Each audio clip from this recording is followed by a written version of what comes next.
بسم الله الرحمن الرحيم. السلام عليكم ورحمة الله.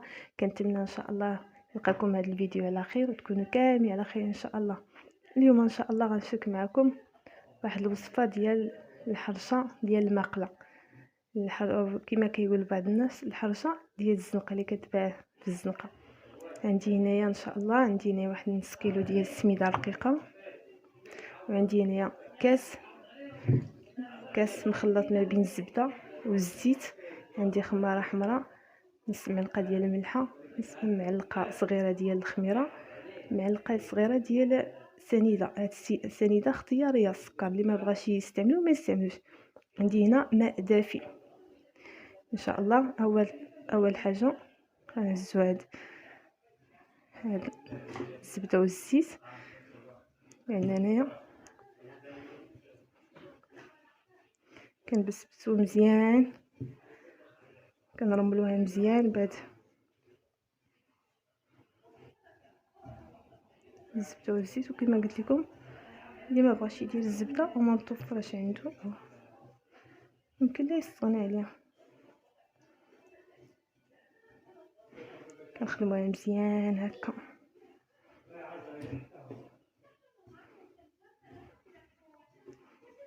الا بغيتو ديروا اكثر مثلا كيلو او، ولكن من الاحسن نص كيلو كتجي كتحكمي فيها في المقله. يمكن لك ديري نص كيلو في المره الاولى وتعاودي نص كيلو المره الثانيه. هاد الحرشه الا جا عندك الضياف على غفله وهذا ما كتحشمكش، ما كتجي تعمري براد ديالاتي حتى كتكون وجدات. من بعد ما نكون رملتها كامل بعد كيبقى لي يعني واحد شويه ديال الزبده والزيت.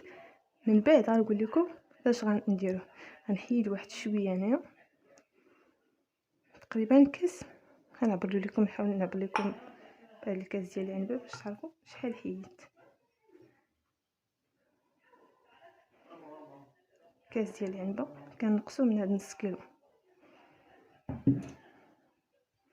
كندير خماره حمراء،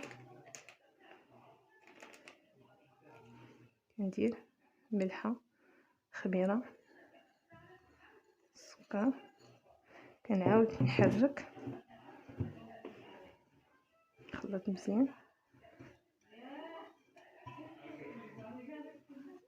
خصكم ان شاء الله تبعوا معايا كاع المراحل باش تطلع لكم ان شاء الله زوينه وتصدق لكم مزيان. الحرشه ما كاينش شي حد ما كتعجبوش مع اتاي زيت العود. بسم الله. من بعد ما رملتها نقول لكم بكاس.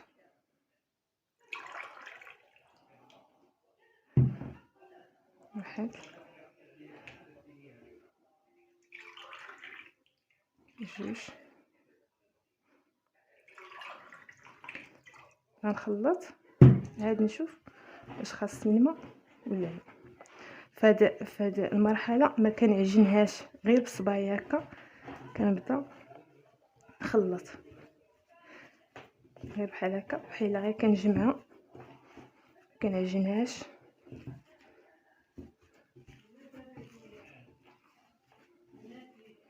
غنزيد واحد نص كاس ديال الماء وعاد نوريكم القوام ديالو.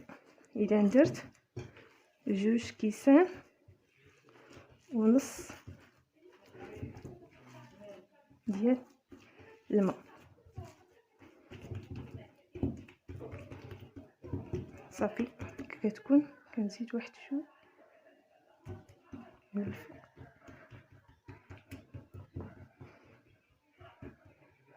من بعد كنخليها تخمر المهم جوج دقائق. انا غنقول لكم من بعد ما طلع غنقول لكم شحال بالضبط خليتها. نخليها ترتاح ونعاود نرجع لكم ان شاء الله.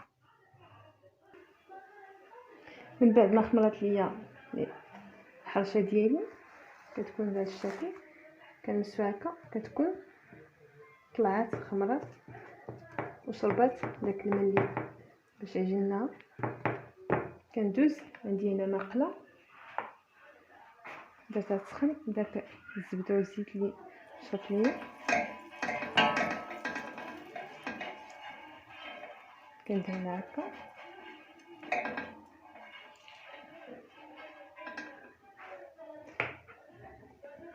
بسم الله ندوز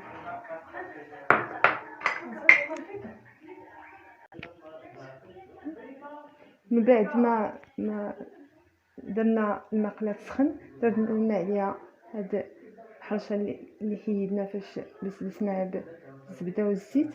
نجيو كنهزو الحرشه ديالنا مباشره ونحطوها في المقله.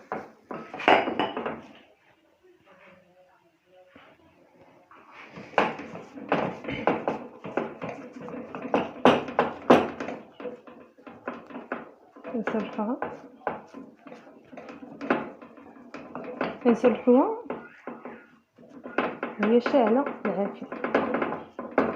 هذا هو السر ديال الحرشه باش ما تجيناش ما تلصقش لينا. فاش ندير نقلبوها ما تشق ما والو. بعد ما نكون سرحتها نجيب هذا الخليط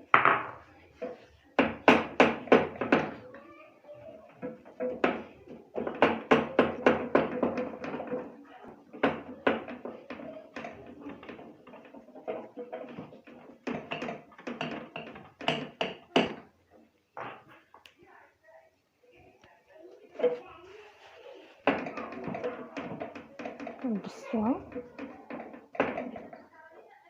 نجيبو سبوتو هكا. هادي غير باش ما يبقاوش لينا دوك بلاص الصباع باينين. نقادوها للحواشي، ضروري الحواشي كدوها مع هكا.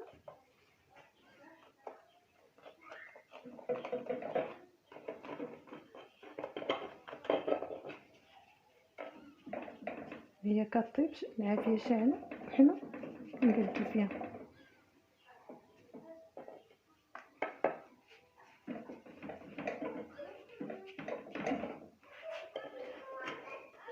نقادوها هكا، ممكن يكون مقادو هكا بالمعلقه، نستعملو بالمعلقه.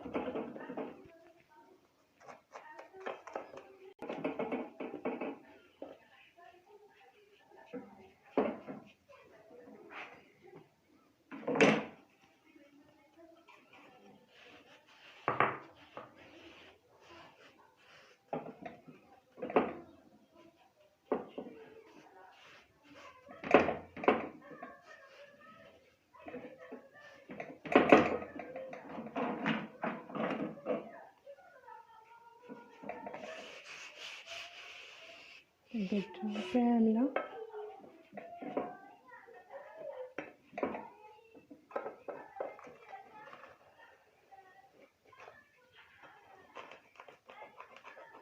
العافيه تكون متوسطه، تكونش ناقصه بزاف ما تكونش مجهده بزاف باش تبينا على خاطرها.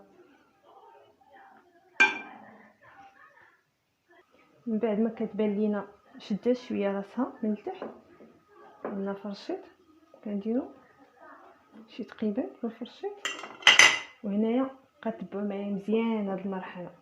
هنا فاش طيبناها قادين المقله. دابا اشنو غنديروا العافيه من الجوانب. غتبقى كطيب كنديروا ليها هكا، حيت الوسط راه كيطيب كتوصلوا الحراره، ولكن هاد الجوانب الا خلينا غير في الوسط غيطيب لينا غير الوسط وغيبقى الجنب ديال الحرشه ديالنا ما طيباش. اذا كنديروا هكا كنطيبوها جانب.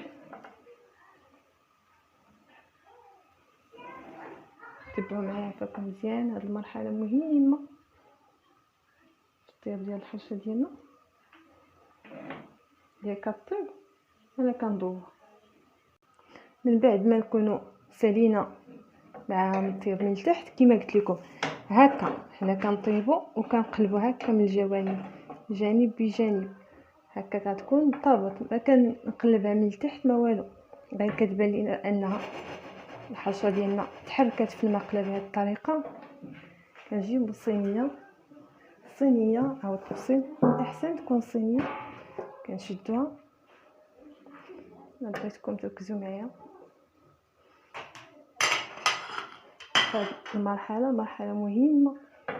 كنشدها بحال هكا، كنقلبها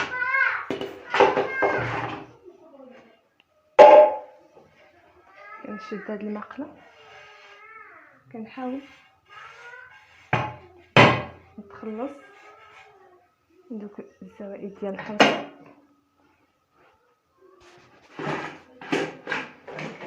كنرجعها للمقله مباشره، كنعاود نزلها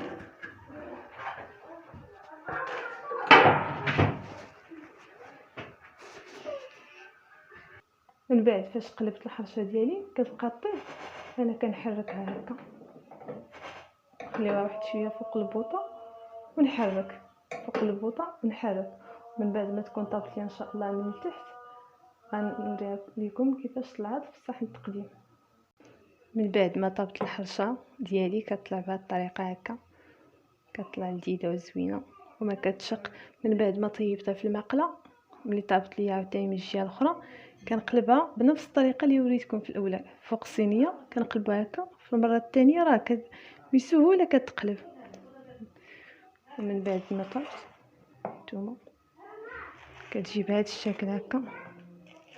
كنتمنى ان شاء الله تجربوها وتعجبكم الطريقه ديال التحضير ديالها. وما تنسونيش تدعموني في القناه ديالي فضلا وليس امرا. وشكرا لكم والى اللقاء.